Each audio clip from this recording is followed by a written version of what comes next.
Welcome back to the Mind and Money podcast. I'm Val, a financial planner. And I'm Sherry, a financial coach. And today we're jumping down the Reddit rabbit hole again because my feed just popped one into my feed and I haven't read it yet either. So this is going to be the first. And this is an Am I the Asshole? So we're going to read it and we're going to share our thoughts. And there's not any comments yet, but maybe we'll. This is fresh. It's fresh. So the title is, Am I the Asshole for Wanting to Separate Based on Finances? So my fiance, 48 male, and I, 32 female, have been together for 8 years, engaged for 2. The reason why I'm considering ending our relationship is due to money. We're best friends and do everything together, but when it comes to money, I don't trust him anymore. It just sucks because our finances, our things, everything is blended. Even before we decided to move from South Carolina to Florida, we struggled with money despite both of us making decent amounts. After we moved to Florida, shit just went downhill. He lost his job due to being laid off, which led to us being evicted from our apartment. Oh shit. We stayed in a hotel for about a month or 2. We eventually got another apartment. That had mold. And now in our current apartment that was co-signed by his father, we're set to be evicted again. Oh, shit. Because he got fired from his job due to cussing out his boss multiple times. I get the desire to want to do that, but actually doing that's a bad idea. Yeah. And his car might get repossessed. He's been actively looking for a job since October with no luck. And for full information, we're recording this early January. Either he's overqualified or they simply don't call him back. The whole time we've been in Florida, I've held down a job and tried to float us on whatever money I brought in, but it's not enough. I can't support the two of us. I don't know how to contribute to be more supportive of him and encourage him when he's the one that puts us in a mess in the first place. Resentfulness is building up. I totally get that. Since I'm having to continue to cook and clean the house while he's at home full time. And when I talk about it, it's like I'm talking to a brick wall. Oh, see, it's so interesting because she does like paint it nicely at the beginning. And I'm like, there's so much more there than money issues. And then it's like the last like little bit is where it's like, here's the real source of rage. I do love him and want to stay together. I always think about the for richer or for poor part of wedding vows, but we're not married. And how much more am I supposed to take? Question mark.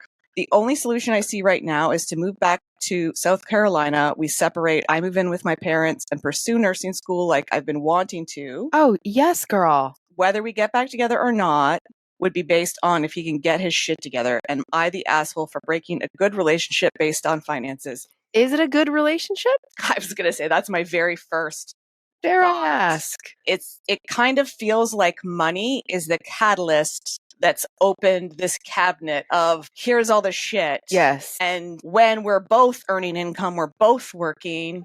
Yeah. This shit I'm less resentful of because I'm still doing the cooking and the cleaning, but we're both earning income. So we're at least contributing to the household, even though we're not equally contributing to the domestic labor. But interestingly enough, that's a bit of a 50-year-old child that she's mothering because, to your point, it's just shining a light right now. But if he was working full time, regardless of incomes, she still should not be doing all of the domestic labor. Yeah. And with the holidays just passed and all, like my social media algorithm has been feeding me a lot of like, oh fuck, red flags. I don't know. Have you ever seen the red flag, green flag guy? I love him. Bless his heart. Things over the holidays really exemplifies that. Like Santa Claus is mom. Santa Claus is the female head of household. And I saw one post where it sounds like she had some type of chronic illness where she's needs more rest. So dad typically lets mom sleep in. And they opened the gifts. They opened all the gifts, but dad recorded it. And I thought you would have wanted to sleep in. And it's just like, mom said she did all the buying.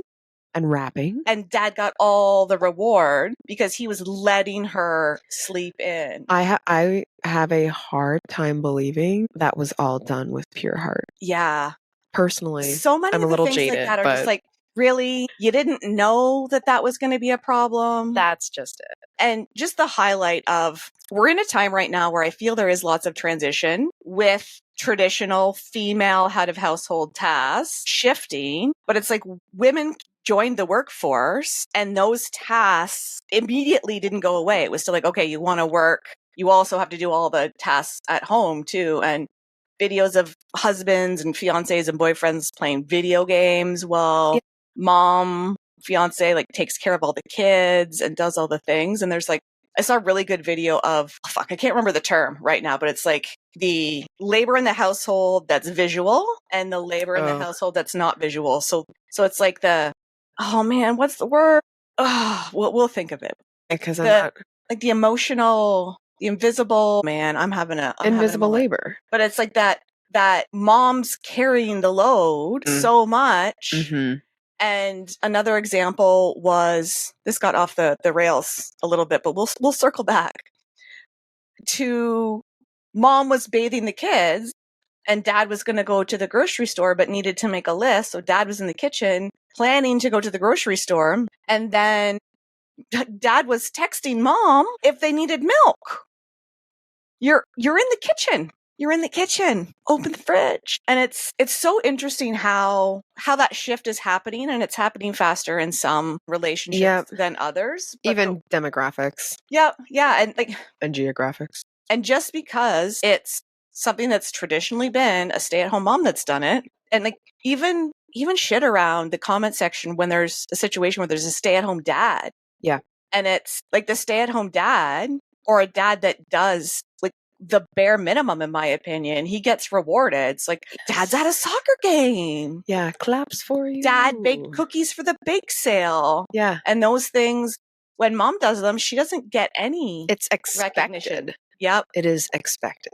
And yeah, the bar is so low. Bar is so low for dads and husbands. And despite it being so low, some people are still not meeting the bar or expecting like gold stars when they do the bare minimum. Yeah. A lot of the algorithm had shown too, like, women don't want appliances, right? Yep. I had a client and her spouse had said, well, he had done something that again was like just bare minimum contribution. And he was like, well, I did it for you to make things easier for you. And she's like, this is not like, yeah, if you unloaded the dishwasher, you didn't do that for me. No. It's not. Oh, and I saw a post where I think it was in Reddit on an Am I the Asshole thread where she was asking, am I the asshole for breaking up with my boyfriend over what he got me for Christmas? And he got her like Pokemon shit. Oh, yes, I did. I did read this. And she has no desire to do any of that. That's his passion. Yes, he got her his passion. Yeah, he got her gifts he would have wanted. And then she got up and went to the bedroom for a little bit of like, I don't want to go to jail for murder today time. Which is a great thing. But he opened the gifts and was playing with them before she got back. She hadn't opened the packages, so maybe could have. Yeah, that she's not the asshole. Yeah, no. Yeah. They say there's a male loneliness epidemic, but the shift really. Okay, we're circling back. The shift really does come down to money. Like, great grandma maybe didn't have a wonderful relationship with great grandpa. Okay, they very well could have, but like, could have. But I mean, maybe they I just can think stayed of some together. examples. Maybe they just stayed together because she couldn't have her own bank account or a mortgage or a credit card. Or she was truly raising children and making sure meals were cooked. And her own income was not an option. And financial stability required a husband. Man, we got to unpack this. You couldn't leave. Mm-hmm. We still live in a world where financial stability does keep women in relationships they don't want to be in. And it also keeps like couples where a couple doesn't want to be together. They're still living in the same house in a lot of situations. But yes, being able to have your own money, have a job, have a career is then like allowing women to decide, do I want to be in a relationship? Not I need to be in a relationship. Now, I look at her situation. I'm like, you're 32 and you've been wanting to go to nursing school. Go do that. Yeah. Move back home, go get your education, like invest in yourself. And as a partner, especially like the piece of, well, they're not calling him back or he's overqualified. I'm like, I feel like he's feeding you a line. If he's someone who cursed out his most recent boss that he's had for less than 6 months multiple times and got fired. Yeah, that's red flags in and of itself. Yeah, if you 100%. You're not married yet.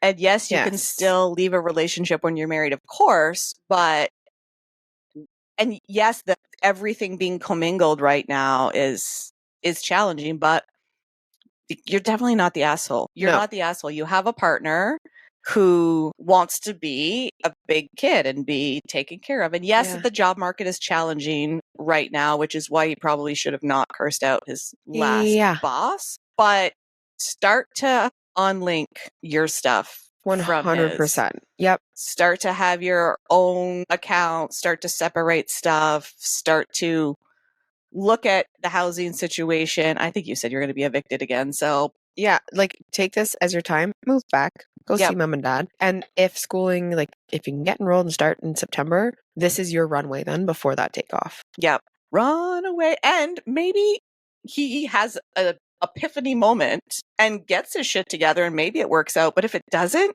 girl, you're going to be fine. You're going to be more than fine because you'll be fire. Doing what's important to you and building the life that you would want, and then having a partner that adds to that versus having a partner that, I don't know, just the vibe I got is he's sucking the life like he detracts out of you. And the male loneliness epidemic. I read a study where the happiest subset of population is like single women.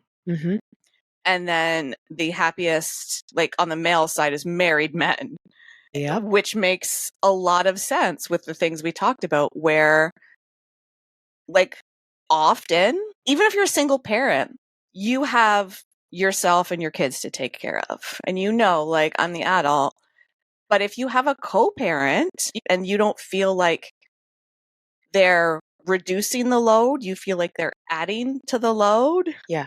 Do you feel like you have another person under your roof that you need to take care of and remind things and cook and clean for? Like that sums it up right there. It's exhausting. There's a friend of ours talked about them, fair play cards. I've never bought them, but I think I've heard of them, where it's like all the household like things. Everything. And then you so then it physically shows you who does what, and then you can redivide them. But that would be, I think that's important to do if you're thinking of dating someone. Well, and having those conversations beforehand, especially before you move in together, and putting something on paper, even if it feels like you're bringing business into a relationship, putting something on paper. If somebody's moving into your house or you're moving into theirs, like have it on paper. Yeah. If that relationship dissolves, what happens? And to do that now and sign it now before you take those steps. Do that during the good times. Yeah. And really have those money conversations, figure that shit out, and the goals and the dreams. And we should do an episode on having like what types of conversations you should have with a potential suitor. Yeah. Because there's so much more than money. Yeah. But money's a big piece. And emotional labor.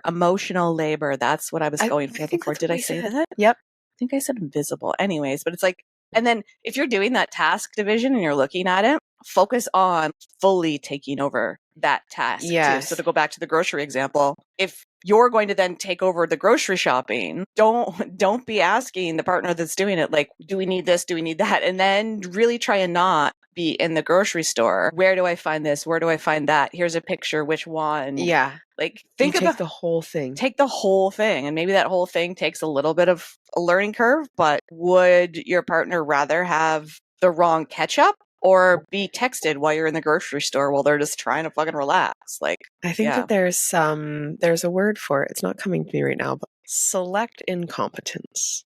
Weaponized incompetence. That's what it is. Well, we'll save that for another episode too. And this can go both ways, but I do feel like... Yeah, this isn't an I Hate Men podcast. Yeah, but it's just like, if you're a man listening to this, which based on the stats, you're probably not, but like, what are you adding or taking away from the workload of your spouse or partner? Yes. And if you are adding to that, think about how you can shift that pretty quickly, because... Yeah, and it's not hard. It's not, because if you're a guy and you're living by yourself, you're buying your groceries. And another post I saw too was, I promise I'm not on social media all the time. Another post I saw was husband was unloading the dishwasher and calling her into the kitchen being like, where does this go? Which I'm like, that's weaponized incompetence. But then she shared she moved into his home. No. So immediately no. And she said, I haven't moved things. So it's like, where did that vegetable peeler go before I moved in? Put it there. That's still where it goes. Yeah. Just so many things that are like, I'm grateful to not be dating and have a Sabrina partner that Carpenter, feels like a partner, not like man-child. not like a man-child. If you're a man-child, stop that shit. And if you have a Grow up or man-child, move back in with your mother. yeah, red flags. And Paradigm. I wonder if that's part of it too. That at 32, she's like, "Fuck, I don't want to be And he that person living with my mom again." maybe, but he also rounds to 50. Rounding rules apply. 100% they do. Well, and I don't think there's any shame, especially when it comes to pursuing something or making your life easier with moving back in with family or loved ones, No. especially if that's like only if that's not going to create a toxic situation for you. But if it leads to you pursuing a nursing career. Oh, girl, do it. Like slingshot analogies. Yeah. Pull back to push forward or whatever that arrow thing is. There's a pretty saying to go with it. Yes. Is it humbling? Is it what you wanted at 32? Probably not. But I think the peace that she'll find, and if we're grateful and lucky enough to have a home that we can move back into. Well, and just think about where are you 12 months from now, 5 years from now? Yes. With each path. And yes, being an outsider looking and not having the emotions, it's easy for us to say, always easier. Run away, go live with mom, go back to school. Yep. But I hope with some time and some thought that she sees that too. And he'll either pull the socks up or he won't. And you've got to do what's best for you. Yes. Because in 10 years at 42. And he's rounding to 60. Yeah. At that time, do you still want to be stressed about money and adulting on his behalf and doing all of the household tasks? No, run away. I'm having a physical response to this. Okay. You are not the asshole. We got to wrap this up. We got to go down this rabbit hole even further. I'm breaking out. We don't hate men. No. We just don't want. We just hate women like having to do all this. Or just like anyone, really. This can go both ways too. But like if you have a partner that feels like a child, red flag. We don't like inequitable relationships. Instantly inequitable. Yeah. Because there's time. Yeah, there's times when you need to be taken care of, and there's times when you need to be the caretaker, and there's things you're going to be good at, and there's things like figuring out. Pendulum. Figuring out, is it something that's balanced or is it something that's so unbalanced and you need to run the fuck away? So, yup. Cheery topic, but yeah, not the asshole, run away. Please come back and update the post. Yeah, book the ticket, girl. Get back to South or North or West Carolina. Away from Florida. Yeah. And yeah, we hope wouldn't it be interesting if that person saw this episode and you should save it and then put it in the comments. Be like, hey girl. Oh, I'm totally going to go back. I'm curious to see the comments around this one later as well. Yeah. So we are glad you've been here and we can't wait to see you next time on the Mind and Money Podcast.